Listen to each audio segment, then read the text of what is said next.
But unfortunately, we do have to start the show off with the life and career of superstar Billy Graham, who passed away yesterday at the age of 79. And obviously, for superstar Billy Graham is a guy who his influence is probably going to be the biggest thing that we're going to talk about here over the next, however long we're going to talk about Billy Graham here. He's a guy that I don't know that I can honestly say, hey, after the show, you got to watch X, you got to watch this match. You have to watch this thing. He's not that kind of guy. He's not that sort of influential figure in the sense that you could just sit down and watch, an hour of Billy Graham matches. That, I don't know if that's going to work out very well for you. It might be a little boring, might not work. He's not a guy that you can just kind of sit down and do that with. Sometimes we come on the show and we're like, all right, if you've never seen this before, you've never seen that before, you got to see that. He's got a different influence. He had a different sort of influence on the wrestling world, and it related mostly to his charisma, his body, his promo ability, his persona, all that sort of stuff kind of relates. But how did you want to tackle this? Well, I mean, maybe, what did you first, when you heard the news of Billy Graham, who by the way has felt like he was not even this most recent thing. I know this most recent thing started in like January or whatever, but it feels like we've had like, oh man, Billy Graham's not doing well stories for what feels like a decade or so. And I know that he had like a liver transplant not that long ago. And obviously, yeah, it's been touch and go for him for a very long time. But basically since January or February of this year, he's been in the hospital. And then obviously he passed away yesterday at the age of 79. But yeah, well, what kind of thoughts do you have on the life and the career of superstar Billy Graham? The man of the hour, the man with the power, too sweet to be sour. Superstar Billy Graham, definitively top 0.01% most influential pro wrestlers to ever walk the planet. You want to talk about some of the most influential wrestlers of all time, whether it's for the current generation, it would be somebody like Eddie Guerrero. For Eddie Guerrero's generation, it might be somebody like Tiger Mask, right? Then you have people like Kenta, who was very influential on the in-ring style of so many wrestlers that followed him. And then, of course, you have people like Ric Flair or Buddy Rogers, who influenced Ric Flair, or you go right down the line of the most influential wrestlers ever. And I'm not sure that there are many, if any at all, that were more influential than superstar Billy Graham. You take one look at the guy, and it is very obvious where Hulk Hogan, Austin Idol, Jesse Ventura, Scott Steiner, you go on and on. Every single one of them aped his look, to the point where sometimes when you watch superstar Billy Graham matches from his prime WWWF championship years of 77 and 78, you almost have to look twice. At a glance, it looks like you're watching Hulk Hogan or Jesse Ventura. It's a little spooky how much they emulated him and flat out ripped him off. When you talk about promos, when you listen to superstar Billy Graham cut a promo and you close your eyes, you can hear Dusty Rhodes. Yep. You can hear a little bit of Ric Flair. You listen to that trademark cadence, and so many that follow either completely ripped it off or borrowed. And that's pro wrestling. That's pro wrestling. Superstar Billy Graham aped a lot of his persona from Muhammad Ali, and Muhammad Ali aped a lot of his persona from Freddie Blassie. And, it's everyone borrows from each other. Okay. So, I'm not even saying that any of these people who were heavily influenced by superstar Billy Graham were frauds or anything like that. They weren't. But just a hugely influential pro wrestler who changed the course of, and his body. I mean, he was the first superstar, megastar who embraced and brought bodybuilding into pro wrestling, and with that incredible steroid physique that he had with the 22-inch pythons. And it's no mistake that Hulk Hogan had 24-inch pythons, because he was emulating superstar Billy Graham and he had to one-up him. So he had 24-inch pythons because he watched superstar Billy Graham all of those years talk about his 22-inch pythons. But even superstar Billy Graham's physique, even in 1977, is still arguably the greatest physique we've ever seen in pro wrestling. Yeah, it's an absolutely absurd physique if you go back and watch those 70s Billy Graham things. People today, with all the technology and all the understanding of bodies and all the drugs and all, nobody, you still people can't get near Billy Graham's body in the late 70s. It is otherworld, and that's why he was on the cover of bodybuilding magazines, and that's why he was a training partner of Arnold Schwarzenegger and stuff, and a very close friend of Arnold Schwarzenegger, because he, like you said, he was in that world, that world as well as the wrestling world, and he was the guy that sort of blended those two together. And yeah, you had like your early pro wrestlers were also the early bodybuilders, but we're talking a completely different thing here with in terms of when bodybuilding really took off in the 60s and the 70s, and the idea of getting as big as you could possibly do, and obviously doing steroids and doing all those sort of things. It wasn't just having a cut body or a decently muscular body. It was about getting mass and getting gigantic and being able to flex and make it look good and all, and that was all, that really started to catch fire in the 50s, 60s, and 70s. And Billy Graham was right there with the all-time legends of bodybuilding, like Arnold Schwarzenegger, and he's right there with him. Yeah, it's not that there weren't bodybuilders in pro wrestling before. Of course they were, but he was the first superstar who was also had the huge bodybuilder physique that became almost the standard in the 80s, and because WWF, of course, won the war and put the territories out, and that's the type of body that Vince McMahon preferred on his wrestlers, and that's, I mean, let me put it to you this way. If you go back and watch some of those 1977 or 1978 WWF house shows, those Madison Square Garden shows, and you look at everybody else on the card, and you'll see your people like Tony Gurria or Chief Jay Strongbow or Baron Mikel Cicluna or Johnny Rods, Peter Maivia, Peter Maivia or Pretty Boy Larry Sharp. These are all guys with dad bods, and they're a little dumpy, and they all look like they're 40 years old, even though they're 26. And, I watched a Billy Graham versus Wilbur Snyder match, and it was like, you know what I mean? It's like Wilbur Snyder took his robe off, and then Billy Graham took his robe off, and you get it. You get why Vince was like, no, I want that. That's what I can sell. That's it. That's the game. That's the future right there. Maybe just looking at his pictures and watching his matches, you don't get the full understanding of just how charismatic he was. But if you go back and watch these shows, I'll tell you what, because it happens to be a match or a feud that gets talked about a lot lately because of the whole Cody Rhodes storyline. If you go back and watch the Madison Square Garden show from September of 1977, where Dusty Rhodes beats superstar Billy Graham by countout, okay? Don't skip to the Dusty Rhodes Billy Graham match. What I want you to do, and this show is on Peacock. I know for a fact it's on Peacock because I've watched it before, okay? What I want you to do is go back and watch the whole show and watch the Baron Mikel Ciclunas and the Johnny Rods and the Professor Turo Tanakas and the Johnny Riveras and the Larry Sharps and people like that. And then watch when superstar Billy Graham comes down that aisle with the Grand Wizard, and how different, we talk about how people jump off the screen. This guy, in comparison to his contemporaries, doesn't just jump off the screen. He leaps out of the screen and sits down with you on the couch. I mean, and then Dusty Rhodes makes his entrance for that match with all of his charisma. And Rich, you feel like you're watching the future.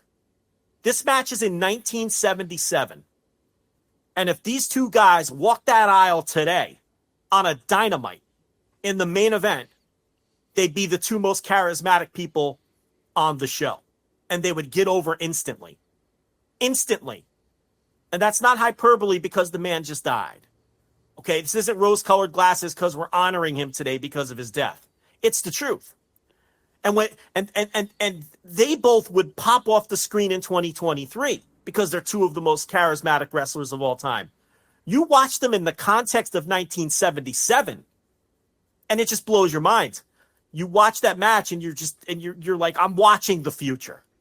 This is what wrestling is going to be 10, 20 years from now. And you know what? It was. That's what it turned out to be. It's just, he comes out in the tie-dye with the Grand Wizard, and he's just built like a brick shithouse after you've seen all of these dumpy dad bod dudes out there, and he just looks and feels like a fucking superstar.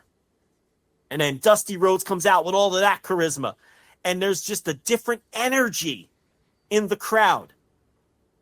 You know, and then the bell rings, and neither one of them are going to be mistaken for Ric Flair or Tatsumi Fujinami in the ring. Okay? We all know that. You addressed that at the top. But is it the most over match on the show? Hell yeah, it is. Fuck yeah, it is. And I will say this about Superstar Billy Graham's work. I'm not going to sit here and defend it and tell you he was a great worker. He wouldn't tell you he was a great worker. Okay? But again, in the context of 1977, 3WWF, okay? You go back and watch that Dusty Rhodes Billy Graham match, because I've seen it several times, the count out.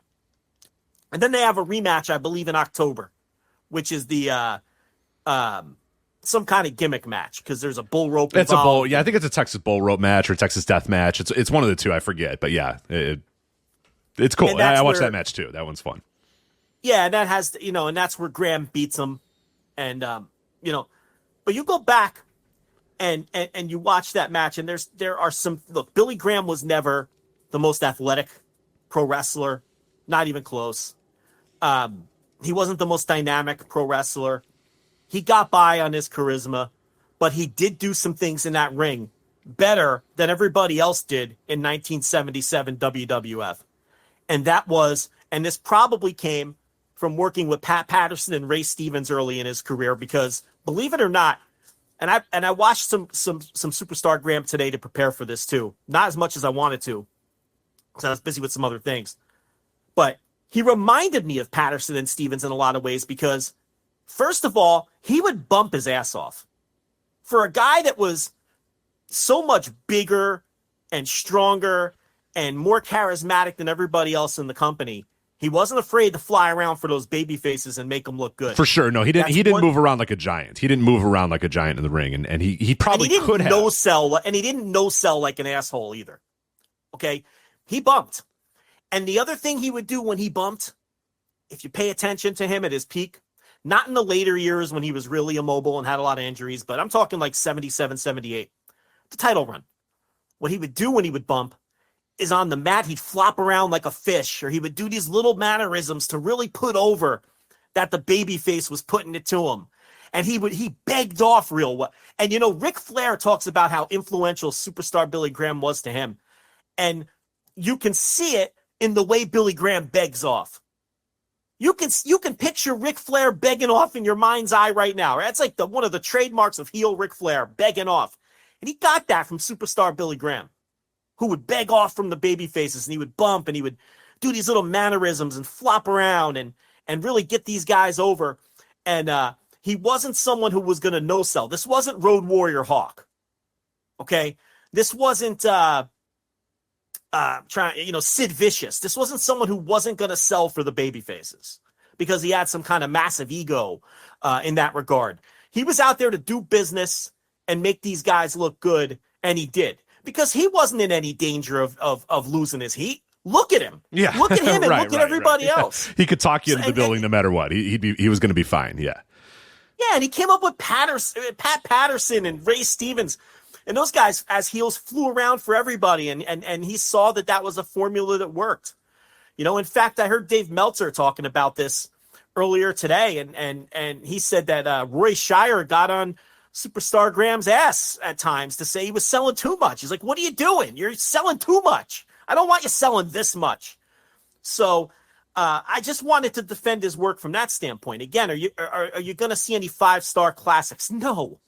You know, those Dusty Rhodes matches, both of them, the count out and then the follow-up match, they're not great matches, but these guys are so charismatic and they work them in a smart way, and they're getting massive crowd reactions. And there is something to be said for that. And, you know, They're arguably still the best matches on the show when you're talking about 1977 WWF, which was one of the worst working territories that you'll ever see in your life. I mean, as we were talking, I pulled up the September card. I mean, Baron Mikel Cicluna versus Jack Evans and in a double count out. Jack Evans. Oh, not that Jack Evans, another Jack Evans. Yeah, not, you know, that Mr. would be wrestling Fuji for the future if that Jack Evans showed up on that show. Yeah, That'd could you nice. even imagine? Could you even imagine? They'd probably burn him at the stake. He'd look like a fucking witch or something. Yeah, I'd be like, what the hell are you doing? Yeah, no, that'd be awesome, but no. You know, Mr. Fuji versus Lenny Hurst and Toro Tanaka versus Johnny Rivera. Oh. I mean, Oh. Backlund was on that card and he beat Larry Sharp. And yeah, I guess that's a good transition to, when Graham came into the WWF, he was immediately, he started in Calgary. And I believe Stu Hart. He was a dungeon. He was a dungeon guy for sure. Yeah, so he got his start in Calgary, and then, like I mentioned, he worked all over California, both Northern California and Southern California, and then he got his first big break with the AWA in the early 70s. And then when he got to, and that's where he really crafted his persona. And then when he got to the WWF in 76, he was immediately put in main events. And he did go away for a little while. And then when Bruno decided that he was tapping out and was, tired of being on the road, and basically, after years of trying to get off the road, finally convinced Vincent J. McMahon that he just couldn't do this anymore as a full-timer, they brought superstar Billy Graham back.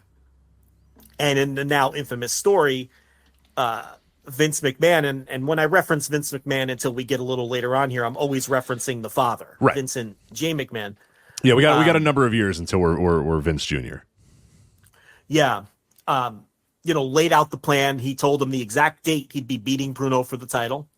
And he told him the exact date he'd be losing the title to Bob Backlund. And it was going to be an 8 to 9 month title run. And, in the interim, they were going to be heating up Bob Backlund underneath, and that's why it's interesting on that September 77 show against Dusty Rhodes. One of the undercard matches is Bob Backlund versus Larry Sharp. And you can see all through 77 and 78, them heating up Bob Backlund underneath to be the next long-term babyface world champion in the lineage of Bruno Sammartino and Pedro Morales. Backlund was going to be the next one. But McMahon knew he needed time to get Backlund over. And for the first time in WWF history, they were going to have a long-term heel champion.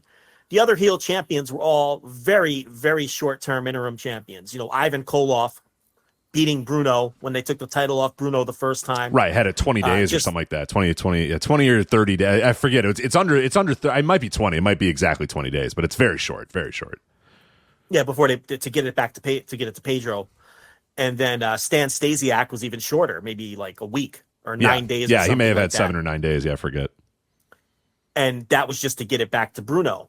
So this 8-month reign was going to be basically a marathon reign for a heel in that particular territory where it was a babyface champion territory. But to talk about long-term planning, he told, he said, I'm going to bring you back. We're going to give you the title on this date, and you're going to lose it on this date. And they made the agreement, and they brought him in. And I think he came in of April of 77, and then he won the title on April 30th of 77 in Baltimore, where he beat Bruno. Have you seen that match or no? I did. Yeah, I actually watched that a little bit earlier. Oh, you saw it today? Yeah, okay, yeah. Great. So you'll remember more about it than I have because I watched it a million times, but I haven't watched it recently. So they did the title change on April 30th, 77. And they did it in Baltimore instead of doing it in Madison Square Garden because they knew they were going to do a bullshit finish with the feet on the ropes. And they were afraid that the MSG crowd would riot. And, when we have these Roman Reigns Hall of Fame debates and we try to explain that, they make a big deal out of putting 14,000 people in Madison Square Garden, and we try to contextualize that historically. true Hall of Famers had fans rioting for them if they lost their titles. In the, it's like, and I don't know if a lot of younger fans who, the ones that haven't looked at history or anything understand, go look at Bruno's drawing record in Madison Square Garden and then look at Roman Reigns and then try to tell me with a straight face that Roman Reigns is like some shoe-in Hall of Famer. And look, I might vote for Roman Reigns this year or one of these, but I think he's definitely borderline at best. And when in order to take a title off of somebody, you have to move it out of MSG out of fear of a riot. I mean, and then the other thing with superstar Billy Graham is one of the things that he always hung his hat on is he headlined Madison Square Garden 20 times and sold it out 19 times. And I can promise you that the one he didn't sell out didn't draw 14,000 fans, which these days they put 14,000 fans in MSG and they throw a party. And, we act like Roman Reigns is some, and and this isn't, I'm not trying to just tear apart Roman Reigns here. I'm trying to demonstrate the difference in star power of a true Hall of Famer in pro wrestling. And then because people say, we're too hard on the modern wrestlers. Well, let me see them. I know the money is bigger now. Okay. But that's not necessarily a direct reflection of what these modern stars are bringing to the table. There's other factors for that. Media is different. And I don't want to get off on a completely different diatribe, but selling out and truly selling out Madison Square Garden 19 out of 20 times that you headline the building. I mean, nobody today can do that. They just can't. No one can approach what Bruno did in that building. And they're certainly not, refusing to take the title off of Roman Reigns because they're afraid the fans are going to riot. I mean, this is how it was. So anyway, they moved that match to Baltimore where they think they know the fans are still going to be upset, but it's not MSG. It's not the house that Bruno built. Yeah, it's not Bruno and MSG, which is a whole different animal. Yeah, with 25,000 people and 20,000 of them are angry Italians when this guy loses because the feet are on the ropes. Okay, so they moved it to Maryland, and what I remember about the match is it's painfully dull. It's not great. Yeah, it's not great. Luckily, I believe the clip. I don't know what the full runtime of the match itself, but if you do find that video, and it is pretty easy to find on YouTube, it only runs about 11 minutes. That might be the entire match. Oh no, actually, you know what? It is the entire match because it has the introductions and all that sort of stuff. But yeah, it is. It's not great. It's and again, it speaks to the whole idea that, you're not going to sit down and watch Billy Graham and say, oh man, let's see what I'm going to see here. I'm going to see, wrestling that I've never seen. But like, he's just not that kind of guy. And especially Bruno at that age too, wasn't really that kind of guy, but it wasn't about that. It wasn't really about, how good technical wrestlers they were. And I guess that kind of speaks to, Billy Graham in general that we're talking about is the template for what would be considered, top tier star level pro wrestlers in Vince McMahon's company for the next 15, 20 years or whatever was guys like Billy Graham, where Vince McMahon didn't really give a shit if the guy had a real wrestling background, if he had a real sports background, if he was a grappler, if he was a hooker,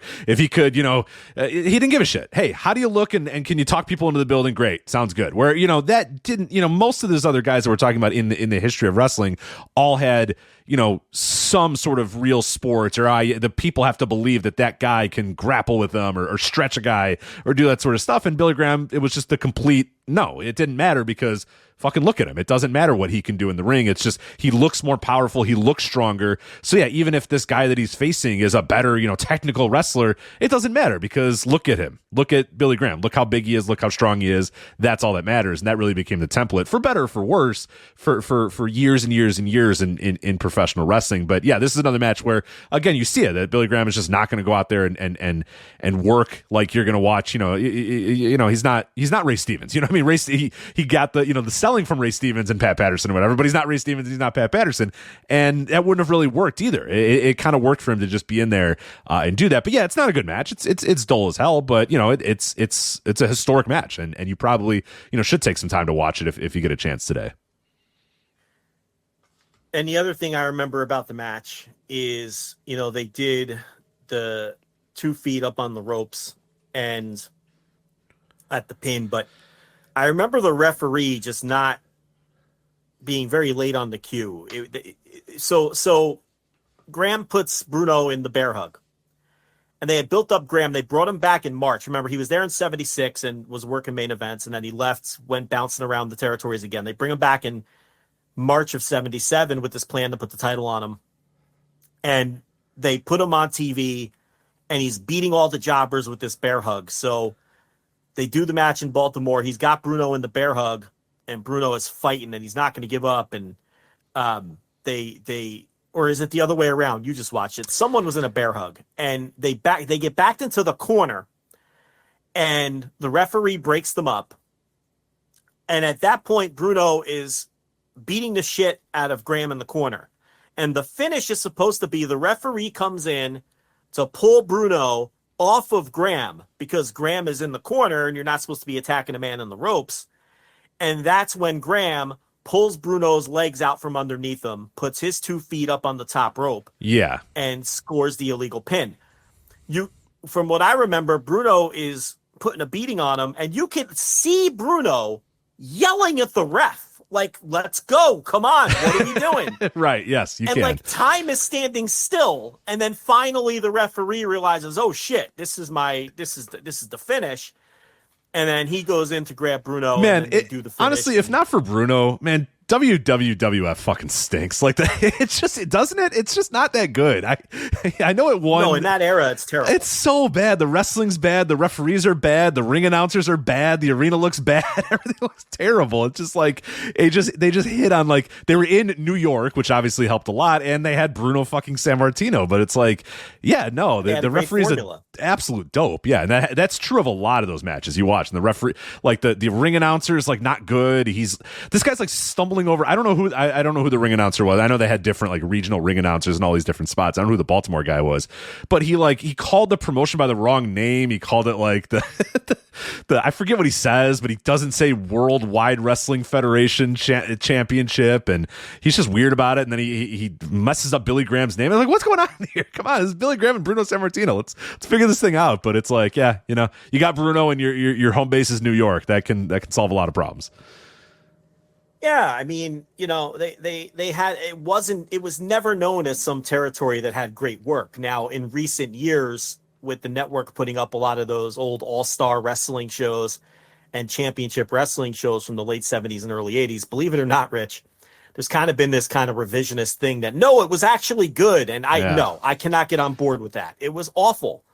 And, some of the worst pushed wrestlers you'll ever see, like Chief Jay Strongbow, is one of the worst pushed pro wrestlers you'll ever see. I mean, he's just completely useless and terrible. And it was a territory filled with guys like that. And that was just the style. It was a big man territory in a time where wrestlers were trying to do as little as humanly possible while still getting over. So you put all that together, and plus it was an older territory. A lot of the guys were older and in their mid to late 30s, which in those days was ancient. Now with new nutrition and the way athletes are, you can still be a competent pro wrestler. We see guys into their 50s, whether it's Masaki Mochizuki or whoever the fuck. These days, and we see guys in their 40s routinely who are in tremendous shape and they're great pro wrestlers. In the 70s, these guys were all chain smokers and alcoholics. Right. So by the time they hit 34, 35, they were completely washed up physically. Right. Dr. Jerry Graham is like, he's like 33 years old, and he looks like he's like 67 because he's just such a gigantic alcoholic. Yeah, it's. But in this territory, they kept booking these guys. And then even the stars like superstar Billy Graham and Ivan Putski and people like that just weren't very good. Even Bruno, I mean, God bless Bruno. He wasn't some kind of super worker either. He knew his formula. He knew what to do to get over. And, he worked that rough physical style. But by 77, we're talking about an older Bruno with the perm. This is Bruno with the perm. Yep. Mm-hmm.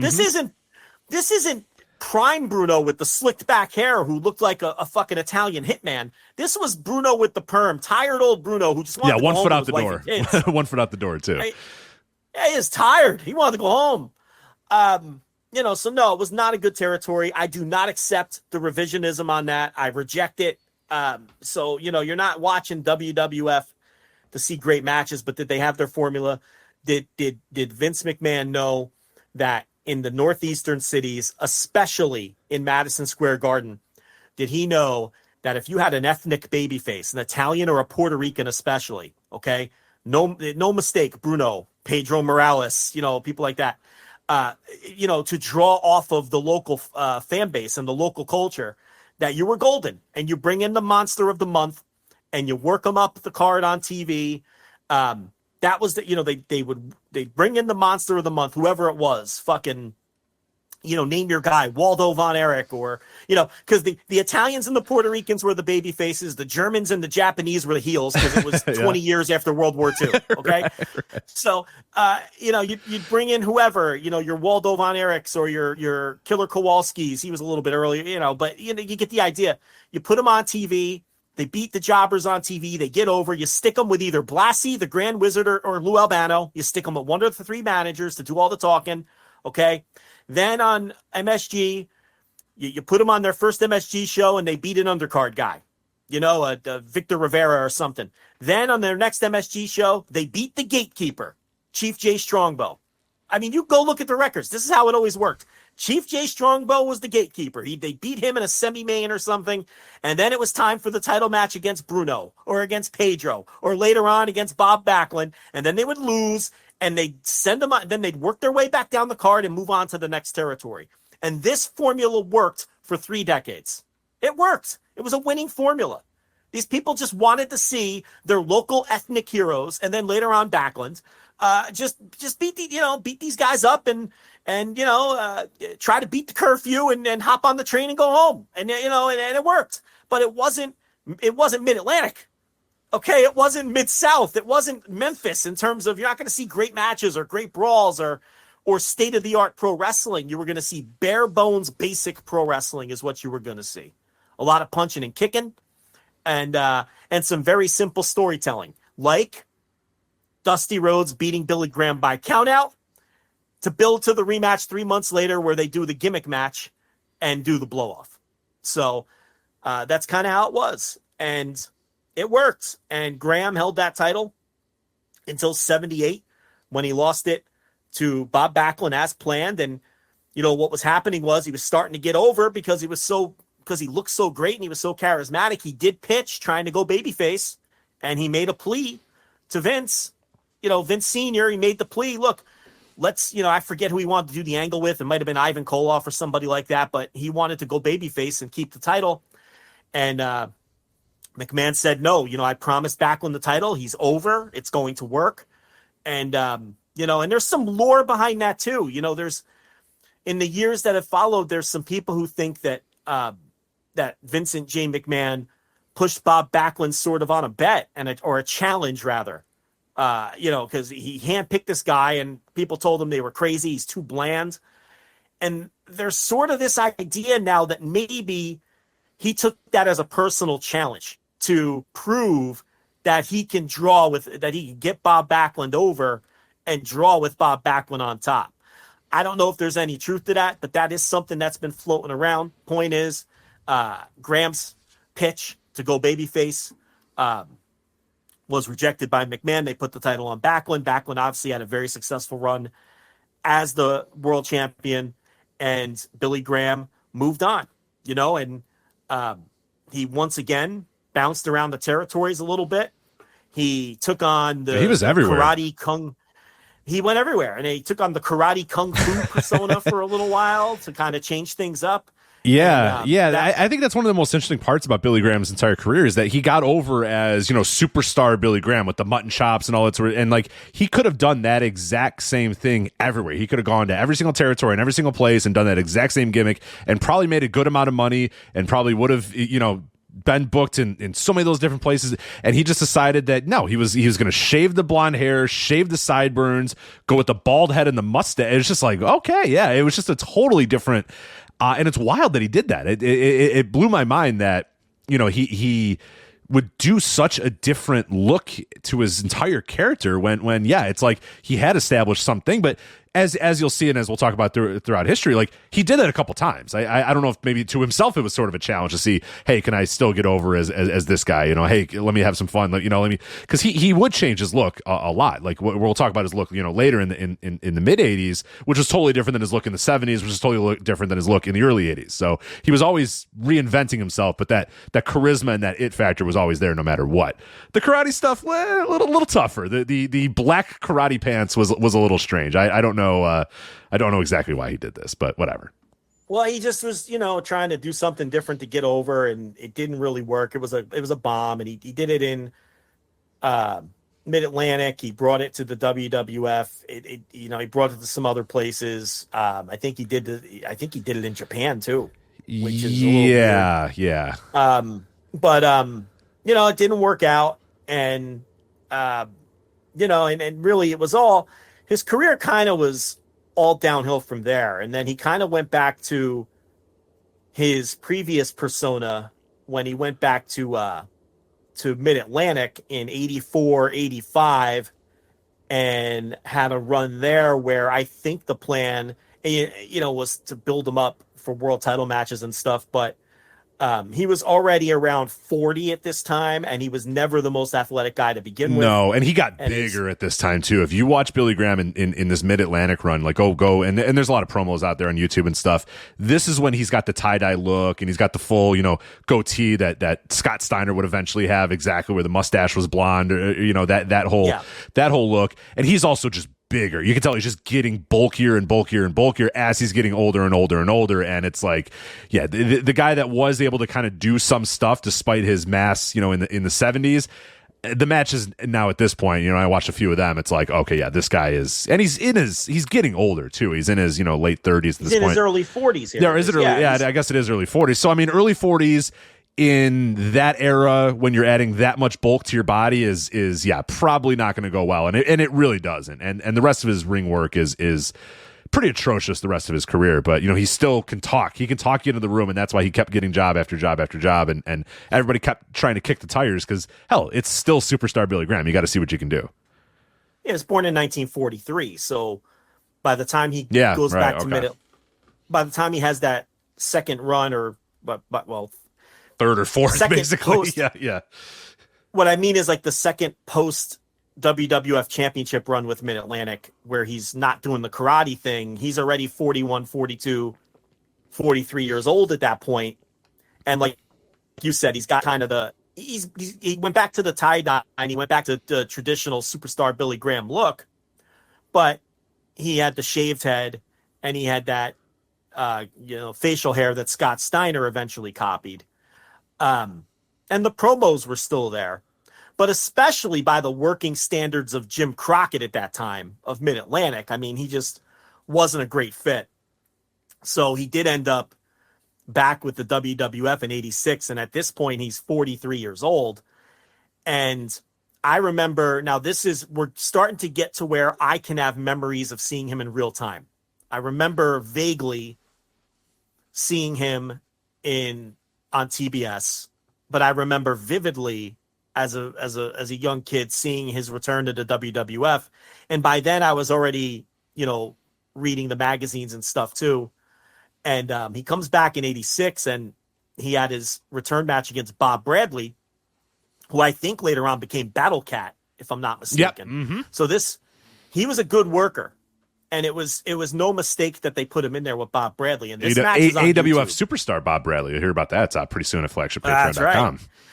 So, and he was a good worker, especially at this time when he was in his 20s, and a very reliable job guy. And I don't think it was any mistake that that's who they put in there with. And the match is maybe 90 seconds long, and he just Bradley takes some hellacious bumps to the outside. Oh yeah, there's one that takes everybody by surprise because nobody was bumping into the guardrails, where a security guard in like half the front row falls over because they weren't ready for this guy to fall to the outside and go crashing into the guardrail type stuff, which we're talking about a completely different era, man. We're talking about the mid 80s. Like, guys didn't do that very often. And yeah, you'll see the security guard and three or four people in the front row both all fall down after Bradley tries to sell how big this beating that he was getting by Billy Graham was. It's pretty cool. It's a cool spot.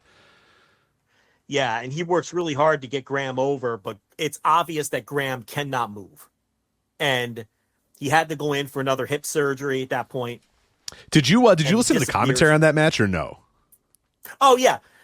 There's a great bit when he's coming to the ring. I know what you're going to say. With Ventura, right? Yes, where exactly. Ventura says, Graham's coming down to the ring, and Ventura says to McMahon, he goes, Vince McMahon, this guy's copied everything that I ever did. Yeah, like, right. And that's a great inside thing, because it's like, he knows damn well he copied him, but he's doing the Jesse Ventura shtick. Right. And Vince doesn't call it off. Yeah, Vince goes, "Oh, that remains to be seen, Jesse." The classic Vince. Right, yeah. Well, that remains to be seen. The classic Vince. Right. But Ventura, he knows, he's being Jesse Ventura. Yeah, and McMahon goes, "Well, I don't, the earrings. What about his earrings?" And Jesse goes, "I was wearing earrings when he still had hair." It's great. Yeah. It's just a great bit. Awesome. Yeah, it's so good. It's way better than the match. But, yes, yeah. So it's obvious he can't move, and he goes to get the hip surgery, and then they do try to bring him back again in 87. Now in 86, it's funny because he was using Bad to the Bone by George Thorogood as his entrance music at that time. And when they brought him back in 87, they made a big deal out of how he was coming back from the hip surgery. And they made a big deal out of it in the magazines, I remember. And they ran all of these vignettes showing him getting the surgery and coming out of surgery. And superstar Billy Graham is coming back and he's making his return. And he returns in 87, and at this point, he's 43 or 44 years old. I mean, he turned 44 in 1987. And I remember as a little kid thinking that he was in his 60s. Yeah, as a little kid, he certainly looked it. He looked very old. Yeah, I had only read about him and knew he used to be a champion. And I remember what he used to look like from pictures in the magazines. And when he came back in 87, he couldn't I was like, walk. Man, this guy. He had a hip surgery. He couldn't walk. So it was like, well, yeah. I mean, 1977 felt like it was 40 years earlier to me because I was a kid, even though it was only 10 years earlier. And on top of that, he looked so old with the shaved head.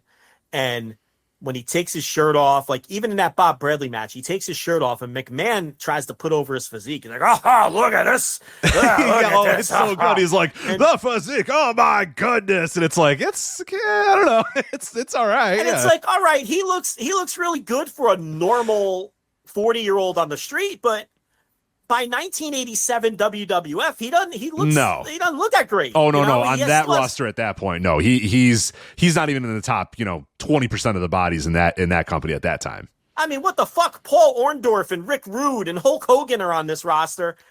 And I'm supposed to be blown away by this old man with he's, let's face it, he's a little wide in the midsection at this point. Now he still has the arms. The guns are still huge, but this is a guy who can't really work out the way he used to. He's probably not on the juice anymore because he's getting older, or he probably was. I'm sure he certainly still was, but he just wasn't lifting as much as he was able to look before. Like it. Yeah, no. And they're trying to put over what a great body he has. He looks old. He can't move. And then they put him in a feud with Butch Reed, who, again, is built like a brick shithouse. And it looks like Billy Graham did 10 years earlier. And it's like that kind of, they probably should have programmed him with someone who looked like shit if you wanted to put him over as, this. But at that point, it wasn't going to matter. They gave him the Jesus Christ Superstar music as his theme, and they gave him this big push. But physically, he just couldn't do it anymore. And, I remember watching him wrestle Butch Reed in Madison Square Garden in, I want to say it was August of 87. Let me see if I could find this show. There it is. August 22nd, I have the best memory for shit that was 40 years ago in this company. And if you ask me what the matches were at WrestleMania, I'd struggle to give you the call. Fastlane. Tell me two of the matches from Fastlane or whatever. Yeah. But you know what it was? Is when I'm a kid, I taped all these MSG shows and watched them a million fucking times, so I remember the dates and what was on them and everything. So anyway, August 22nd, 1987, he wrestles Butch Reed in Madison Square Garden. This is their first big match with the feud they started on TV. and it ends in a DQ or whatever, and they put the boots to Graham, and what they're doing is building to a rematch, to a cage match later on that year. But what I wanted to point out to you was this. That show drew 18,000 fans, okay? Which, quite honestly, by the standards of the middle of the Hulkamania era, wasn't great. It would be an amazing number today, but Hogan wasn't on the show, and that's kind of my point. When you look at the rest of this show, the only other match you could argue was the drawing match on the show was the Honky Tonk Man and Ricky Steamboat. Okay? That probably was advertised as the main event locally, and I'm not saying it wasn't, but there was nothing else on that show outside of that match and the Superstar Billy Graham Butch Reed match that you could even argue would have been the main event. Lanny Poffo versus Jose Estrada, Haku versus Rick Martel, Sherry versus Velvet McIntyre, Tito Santana versus Ron Bass, Tama versus Scott Casey, Demolition versus George Steele and Junkyard Dog. That's the rest of the card, Rich. You can make a solid argument. Oh, he drew that. Yeah. That 44-year-old superstar Billy Graham was responsible for putting a lot of those 18,000 people into Madison Square Garden that night. And I'm not taking anything away from Steamboat. And I'll tell you something about Honky Tonk Man. He is underrated historically as a draw during this particular time period, because he headlined a lot of these shows. I just pointed one out for you. But that Graham match was strong underneath, particularly in that building where they remembered him as the former world champion and all that. So they come back to MSG in October to do the cage match blow-off. And, Graham wins that match, obviously. That show draws 19,700 fans. These are numbers that are probably making the 22-year-olds head spin who are listening to this. 19,700 people in MSG for a house show. Okay? This is the pay-per-view era now. This is a house show. Superstar Billy Graham Butch Reed cage match. Again, find me what else on that show would have been the drawing match. Was it Outback Jack Jose Estrada? Was it Killer Bees versus the Dream Team? Ivan Putski versus Iron Mike Sharp? Don Morocco versus Sika? Randy Savage versus Killer Khan? All right, maybe. But Killer Khan at that point? Nah. I don't know. Yeah, no, not at that Randy time. Savage in 87, fresh baby. Maybe. Billy Jack Haynes, Nikolai Volkov. Is that putting asses in the seats? And then the match that went on last, Strike Force versus the Islanders. Now, the Strike Force were getting a big push at that time. But again, Rich, Billy Graham and Butch Reed in a cage in a rematch that was built from 2 months earlier. Again, I think you can credit that match along with that Strike Force Islanders bout for drawing that 19-7. This motherfucker, months within to his retirement, couldn't move. And he's putting almost 20,000 people in Madison Square Garden. I mean, I don't know if people realize that. Hogan wasn't on these shows. And that tells you something else. They're putting him on MSG shows with the Intercontinental Champion and the tag team titles because they trusted that he can help carry those Madison Square Garden shows, even as a 44-year-old who couldn't move. Right. And they were sending Hogan to other buildings during that period. So, that Butch Reed, Billy Graham feud, was it a disaster aesthetically? Absolutely. Did I feel bad for Butch Reed having to try to have matches with this guy? No doubt about it. Did it draw? Sure looks like it did. And they weren't just running that match in MSG.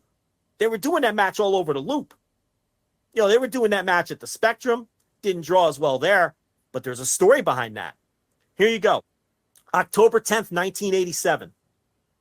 Butch Reed versus Superstar Billy Graham. And again, the main event was the Islanders versus Strike Force. There's nothing else on this card other than those two matches that could be construed as a drawing match. We're talking like Brutus Beefcake versus Danny Davis, Boris Zukov versus Hillbilly Jim. Just an atrocious lineup. That only drew 4,500 fans. Right down the highway from MSG. Why is that? Because in 1981, Gorilla Monsoon, who had a weekly column in a local paper in Philadelphia, wrote that superstar Billy Graham had passed away. Whoops. But he didn't. In 81, he kind of disappeared. He got back into bodybuilding. Nobody knew where he was. It was before the internet. And a rumor started circulating that he was dead. Monsoon writes an article in his paper that he's dead. People trust him. He's Gorilla Monsoon. right? So Graham calls Monsoon. He says, hey, I'm not dead. Monsoon refused to post a correction. So then for years, superstar Billy Graham could no longer draw in Philadelphia because people thought he was dead, and it was like a second version of superstar Billy Graham. They thought it was like, like a second Doink or something. They thought it was like an imposter, like a fake, especially since he was doing the karate gimmick for a this while. karate guy shows up and they say, yes, this is Billy Graham. And you go, no, it's not. That's not Billy Graham. That's impossible. Yeah. And to show you how much damage it did, during the same time period that this match has put 19,000 people in Madison Square Garden, it totally bombs in the Philadelphia Spectrum, and they draw 4,500 fans.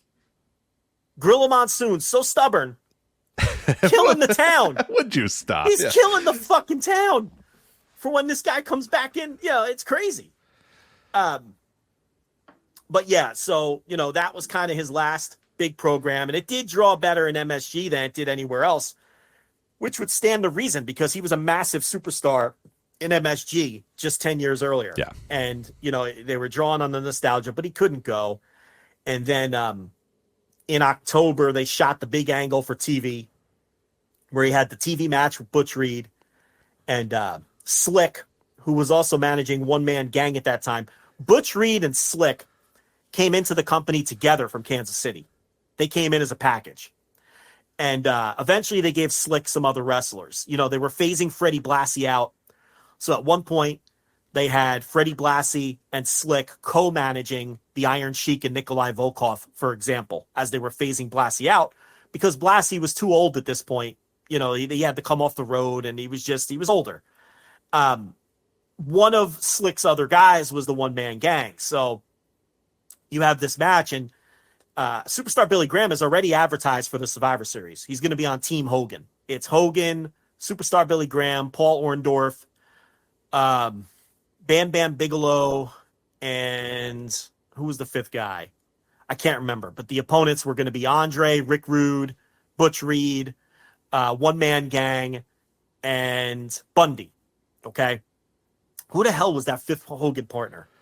I don't think it was Hillbilly Jim. Yeah, you would have a better memory of that than I don't know. Can you pull up Survivor Series 87 real quick while I'm talking?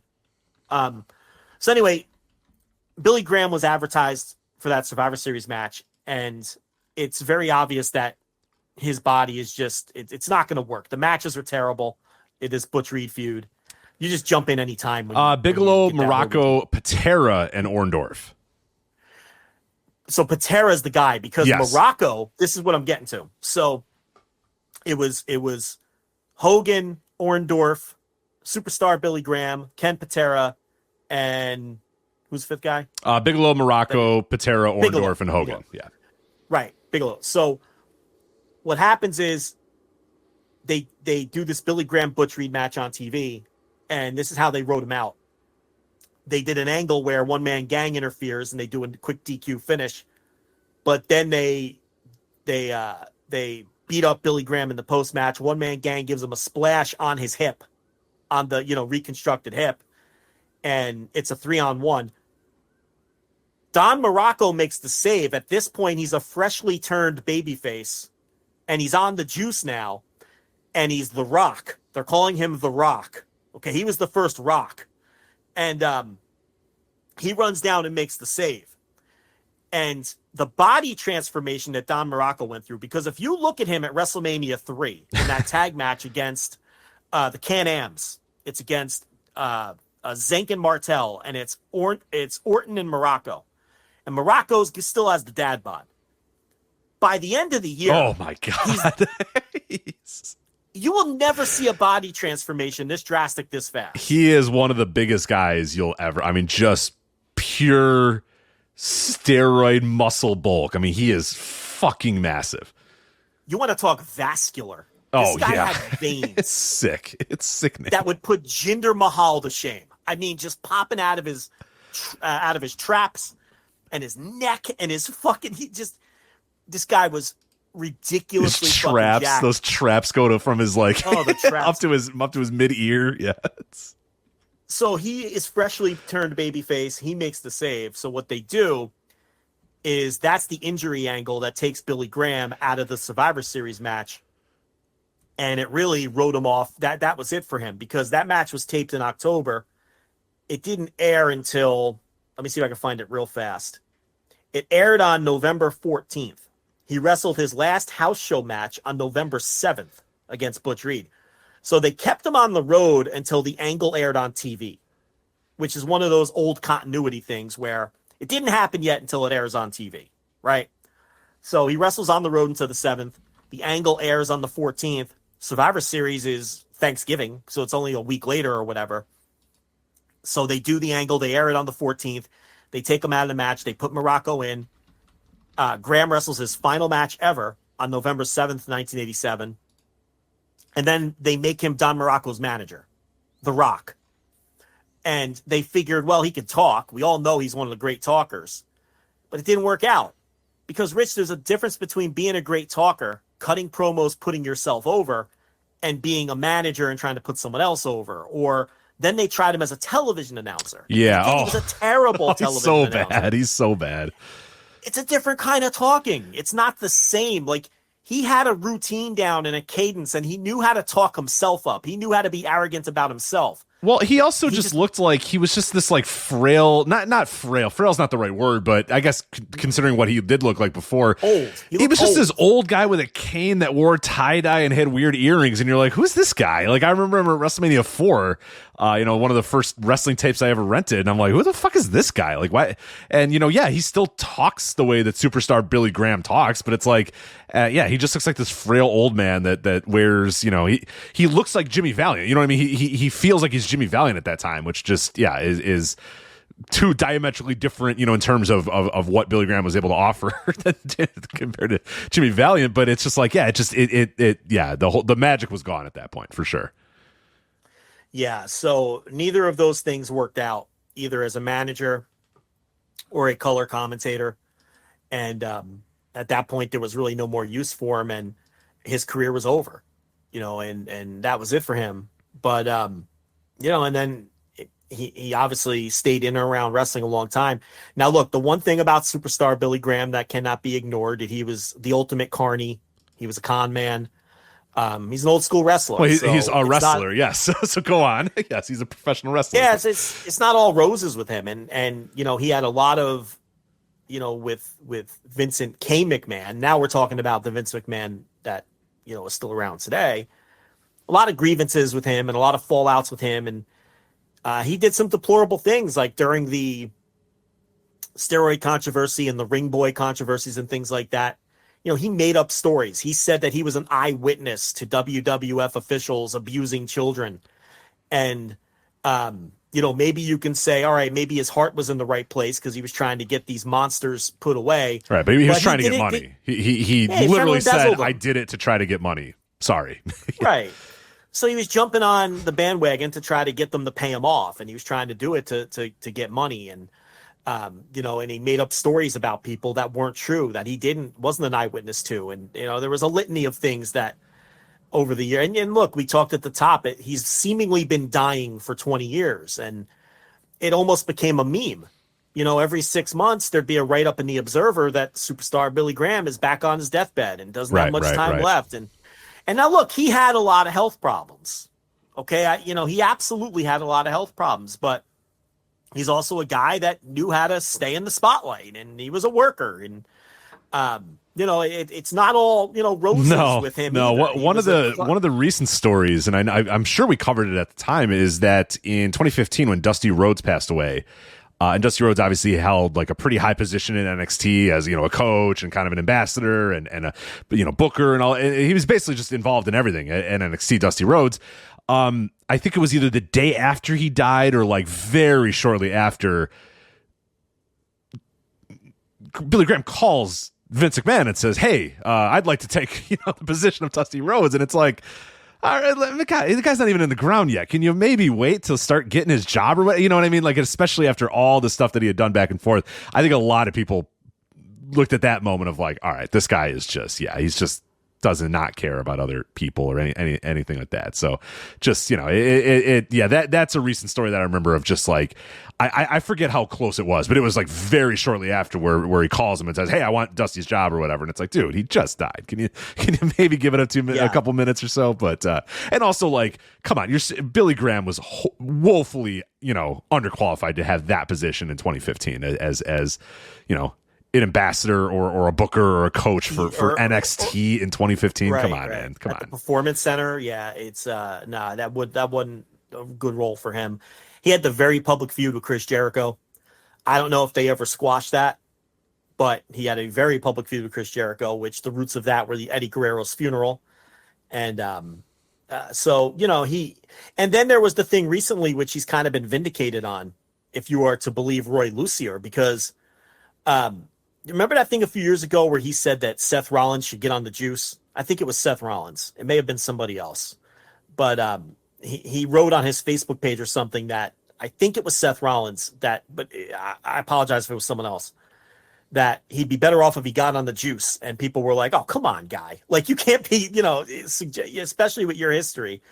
But as it turns out, according to Roy Lucier, who would probably know, I mean, he recently came out this week and said that all of Superstar Billy Graham's social media accounts, Facebook, everything else, were run by either some family friend or some family member, and Graham never endorsed or posted anything on those accounts and didn't even know how to use that shit and had nothing to do with it. They were just legacy accounts to keep his memory alive and to keep his legacy alive, that he allowed people to run and never paid any attention to them. And it wasn't Superstar Billy Graham that was ever making those posts. So he kind of is off the hook for that one. That was kind of his last controversy in his life, because I think that was either a year or two ago that all went down. But advocating for these guys to all get on the fucking juice. But he had plenty of other controversies over the years. But I'm just thinking about it. Someone in our chat just wrote that their first exposure to him were the arm wrestling matches he was having with the Barbarian in Mid-Atlantic in 85 and 86. Yeah, I remember that. He would always do those arm wrestling challenges and things like that in the various territories. And, the other thing, going back to that Baltimore title switch with Bruno, that, you'll probably, because you just watched it today. The other thing I remember from that is there might not have been a riot, but those people were incensed that his feet were on the ropes. You could even see like some of the police officers who were there as security pointing at the corner. They're like, right, like, his feet are on the ropes. His feet are on the ropes, you idiot. Yeah, like the fans officers are going crazy. Like the pageant officers. There's a cop at ringside who's pointing, like trying to get the ref's attention, saying his feet were on the rope, and so it's definitely a different time from that standpoint. Even if people didn't necessarily think it was real, they still didn't want to see Bruno lose his title. The most charitable explanation to that anyway. But just you can't. Kind of wrap it up from my standpoint, and you could say whatever you want to say. You can't underestimate how influential and charismatic this guy was, especially in relation to his era. And I am 100% convinced he can show up on Monday Night Raw tomorrow or Dynamite tomorrow and instantly get over. Still to this day, with his 1977 look and the way he carried himself and his promos. I mean, the promos are all over YouTube. If you haven't heard vintage Superstar Billy Graham promos, they're well worth your time. And he influenced everybody that, we talked about at the top, not just by his look, but even you hear so much Dusty Rhodes in his promos. You hear Ric Flair. I got a lot of the Dusty stuff. I didn't expect that today, but when I was listening to those promos, I was like, that's Dusty Rhodes. I was like, that was a revelation that I didn't have until today, kind of watching a lot of those promos. It's like, holy crap. Like, I knew about, the other guys, I know a little bit of the Flair, and I know obviously so many other guys after that. And I think Chael Sonnen Sonnen and UFC used to use, a lot of stuff as well. Just kind of the promo cadence and the style that so many people use for the next, 40, 50 years, still used to this day. I didn't really realize how much of Dusty I heard in Billy Graham. And that was a bit of a revelation today of like, oh, wow. Like, you just kind of think of Dusty as like being Dusty, but it's like, no, he too. And again, like you said at the top, like we're not, that's what wrestling is about. It's about grabbing a little bit of every guy and grabbing a little bit of this and influence of that. Like everybody was influenced by everybody. Like you said, Billy Graham was influenced by Muhammad Ali, was influenced by Freddie Blassie and Gorgeous George and stuff like that. So no, it all kind of, everybody's influenced by everybody. But yeah, I was a little bit surprised by how much I heard, Dusty in Billy Graham. So yeah, just another guy that he just influenced insanely. You watch this stuff and it's like I said, sometimes it's spooky because it's like, man, you forget. It's like, whoa, is this Hogan or Graham? And is this Billy Graham or is this Jesse Ventura? Or is this Austin Idol? Because all those guys that came after him, they just modeled his look, not just with their bodies, but right down to the tie-dye gear, right down to the balding blonde heads. It's like it's. They were all like, this is guys, and he's just on this, and he was just completely different and special. And again, if you really want to see, I'll recommend it again. The difference in charisma between him and everyone else, his contemporaries. It's that September 1977 MSG show against Dusty Rhodes, and watch a few of the prelim matches first to get the full idea. And then watch when Graham comes out. You're just gonna be taken back. And of course that drew what if you look at all these Superstar Billy Graham MSG main events from that title run in MSG, it's all the same attendance, 22,092, because that was the max attendance during that, those years or whatever, 22,092 fans every time out. Boom, boom, boom, 22,092. It's just, sellouts every time. 19 out of 20 main events. Sellouts. I mean, that's a Hall of Fame draw. Yeah. That's what we're talking about. That's a star with a capital S right there. Who's selling tickets, people paying to see him. Okay. Because, they weren't paying to see that Chief Jay Strongbow tag match at the end of the show with Captain Lou Albano and Stan Stasiak. Okay. That it was Dusty Rhodes and Superstar Billy Graham. And their charisma will just blow you the fuck away, especially in comparison to everybody else. And then really it's two Hall of Famers, a great example of two true pro wrestling Hall of Famers and what that really means. So Superstar Billy Graham passes away at the age of 79. I don't think he had turned 80 yet. No, still 79. And, a Hall of Fame career. And, when we have these passings, the one thing that we always talk about, the good that can come out of it is hopefully when we do these segments, people who aren't necessarily super familiar with these guys, go and check them out.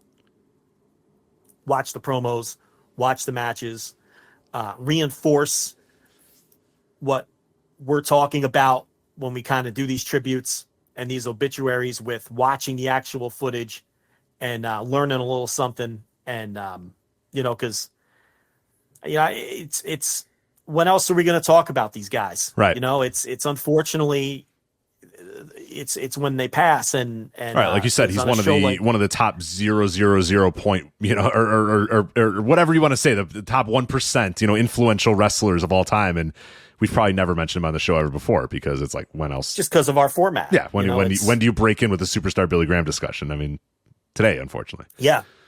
And it's definitely a guy where, if you're interested in the history of wrestling and if you're a listener of ours, I would think that you would be to some degree, that, this is your chance to really dig in. And, I always do the same thing when these guys pass away. I reinvestigate them and look at their careers. And man, I still been watching sheep herders matches from when Butch Miller passed away, on WrestleMania weekend. I still been working my way through a lot of that stuff that I had never seen before. And, I watched some Superstar Graham stuff today, not as much as I wanted to. Like I said, I'm going to go back and watch the Baltimore match again. And I'm going to watch, I've seen the Dusty Rhodes matches a million times. And in fact, I had just watched them recently because of the Cody stuff, which is kind of why they were fresh in my mind. And I used them as kind of my reference points today. Yeah. But I'm going to go back and watch some of his other ones. Am I looking forward to watching Superstar Billy Graham versus Ivan Putski? I mean, from a wrestling perspective, probably not. No, probably not. I mean, Ivan Putski's the absolute drizzling shits, but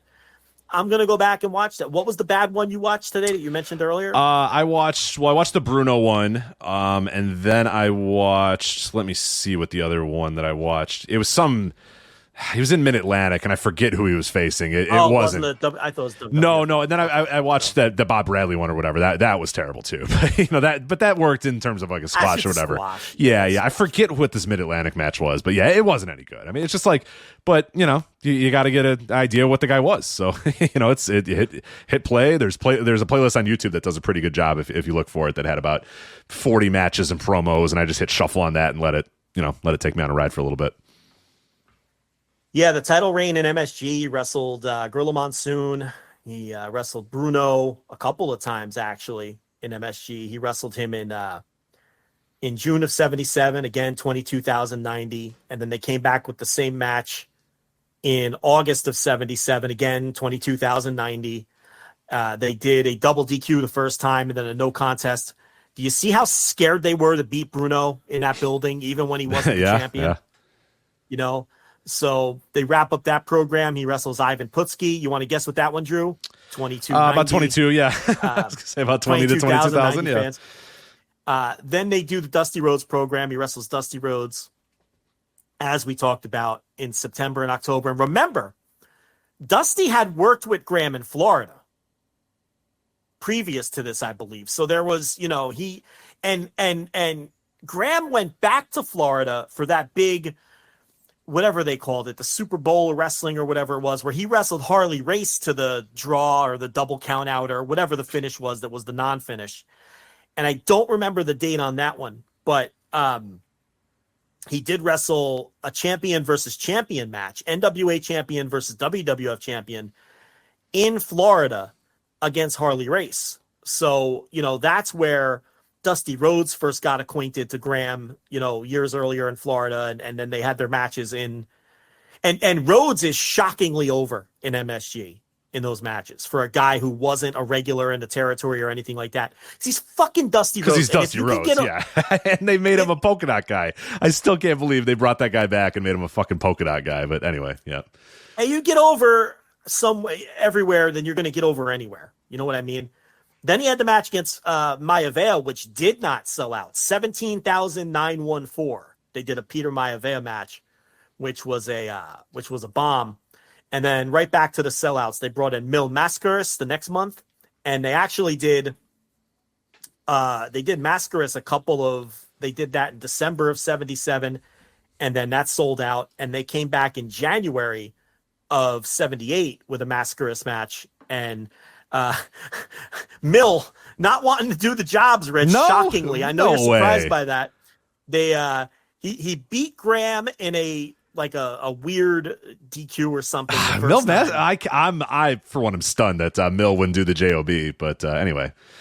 So they came back in January, and then Graham wins by DQ to wrap up the program. Thanks, Mill. Thanks for coming, Mill. Mill's not going to lay down, and then February of 78. Was the title change. Backlund, again, sell out, 22,092 fans. Backlund wins the title. They come back the very next month, 22,092 fans, sell out. And Graham wins that one by, some kind of bullshit referee's decision is what it's officially went down as. So do it again, right? So they come back in April with a cage match, Backlund and Graham. You can tell me the number, 22,092 fans for that one. And Backlund beats them. And then at that point, after the 3 Backlund matches, now Backlund's the guy. And they're moving Graham down the card, and he has the semi-main event match against Gorilla Monsoon. And then from there, it's just, he's still booked strong. He's still in the semi-main event spot. But the days of main eventing are pretty much over. Now, he did have a match against Bruno in October of 78, which technically I get because Backlund defended against Ernie Ladd that night. But let's face it, Bruno and Billy Graham was the main event. 22,111 fans, overflow, standing room only for Bruno Sammartino and Superstar Graham non-title match in October of 1978. So, of course,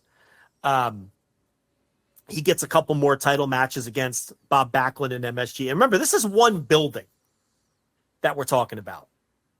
You know, these guys were selling out Philly, Baltimore, all these East Coast, Washington, D.C., the smaller, Boston Garden, all the smaller buildings in between as well. So, yeah, then he has a second feud with Backlund. I'm not going to go over all of them. They're all sellouts. He doesn't win the title back from him. And then they move him back down the card for good. And he wraps up his MSG tenure with matches against guys like Swede Hansen, Rocky Johnson, Jules Strongbow, people like that. Now we're into the Jimmy Snuka era. Snuka beats Billy Graham in a 3-minute match in Madison Square Garden in Billy Graham's final MSG match until he comes back in 87. So he was really moved down the card and putting people over at that point. And that's when he left. And, you know, got to the Karate Man stuff that we talked about earlier and didn't come back until those two Butch Reed matches in 87 that we already talked about. That almost drew full houses without the benefit of Hogan. So, guy was a fucking draw. Yep. You know, influential. You can't deny that. A big time draw and yeah, one of the most influential wrestlers of all time. So yeah, Billy Graham passes away at the age of 79. And yeah, the big takeaway from this is just, yeah, understand how influential he was and understand what wrestling was, you know, before him and what wrestling, particularly WWF in this case, was after him and how it so much influenced what Vince McMahon did for the next, you know, 20 years and what Vince McMahon did to, you know, basically take over the wrestling world in a lot of ways is the prototype for what his stars, his superstars, which, you know, Billy's Superstar Graham, and, you know, that those guys, that was the template right there is what you got out of Billy Graham was what Vince used to put guys over and get that next level going and yeah, eventually take over the entire wrestling world. So.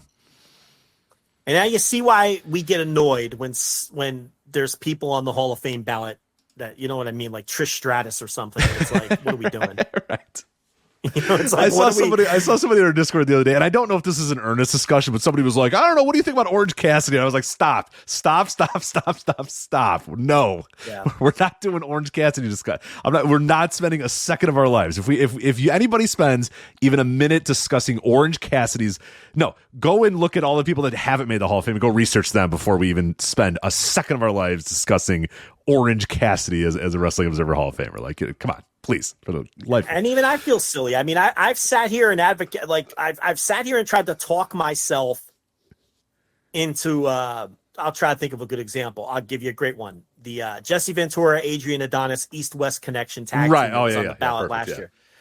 And I did so much research on them, and I'm like, oh well, look at this. They drew 7,200 people in Winnipeg versus the High Flyers in September of '81. You know, maybe that puts them over the top. And then when you get the perspective of what a real Hall of Famer draws, it, you know, and you're like, you know, it's, and that's ultimately why you can't pull the trigger right on a lot of these Hall of Fame candidates, because you're just trying to talk yourself into people. So, but that was anything else on Superstar Billy Graham? I got nothing else. Yeah, that was a very, very long segment. So hopefully, hopefully did him people enjoyed it. Yeah, did him justice.